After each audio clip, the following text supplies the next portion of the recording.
Hello and welcome to another episode of Creatives on the Couch. Now, joining me today for this episode is a really remarkable man, and we're going to be delving deep into his life and into his career. It's Matt McGuinness is here. Welcome, sir. No, you're very welcome. Thank you for joining today. I mean, I love it when people bring stuff to my show and that we can talk and delve deep into and find out what's going on. So we've got a lot to get through with you, haven't we? You have a bit of a varied life. I do have a very varied life. Where would you like to start? Let's start at the very beginning, as Julie Andrews once said in a very famous Right. film. So tell me about you and where all this started and where it's begun with your journey.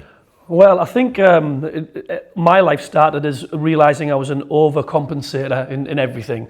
Why do something once when you do it 10 times? And, why sleep 8 hours when you can sleep 4? So my whole life's been very much like that. So very much like you said, I've done a lot of things.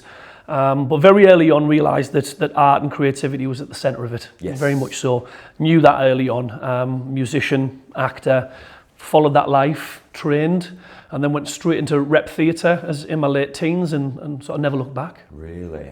So you trained at NCPA? I did, yes, So absolutely. Did you? Oh, Did indeed. fantastic. Yes, I have never met anybody from NCPA at Really? all. No one's ever Wow. been on the show. And I literally only know that because I just saw it on your write-up and I was like, no way. Well, there you go. Do you know what as well? They were the best days of our lives. Do you know, maybe it didn't get any better, maybe? Yeah. I had such wonderful experiences there. That actually sort of paved the way for where I wanted to go. So I really studied musical theatre was my passion. Yep, that's what I did. under Nick Whitehouse Yep. and Kathy S07.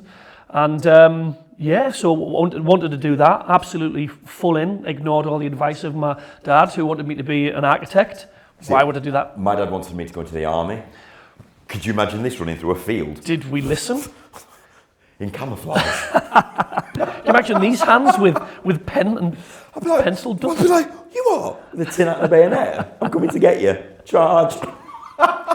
So we An took architect though, wow. we took different lives, didn't we? It's still very artistic. Yes. But I'm glad I made that decision because my life has been peppered with these most wonderful experiences because I'm very much of a person, even as a young man, I talk about my life being sort of like one long bucket list, and it's never been about making money. It's really been about having as many different experiences as I can, and I've never stuck with one. I do something, move on to something else, Yeah. do something, and I would never want to do Don't you the think same that's just thing. magical and like proper eclectic? That then you I can do. sit back and think, wow, what did I do Yeah, today? and I like that when people listen to my story, they go, that resonates. I get that, that you get to a certain age in life where things are shut to you. Yes. And I look at people and say, why didn't you? Why didn't you do that? Yep. I always think that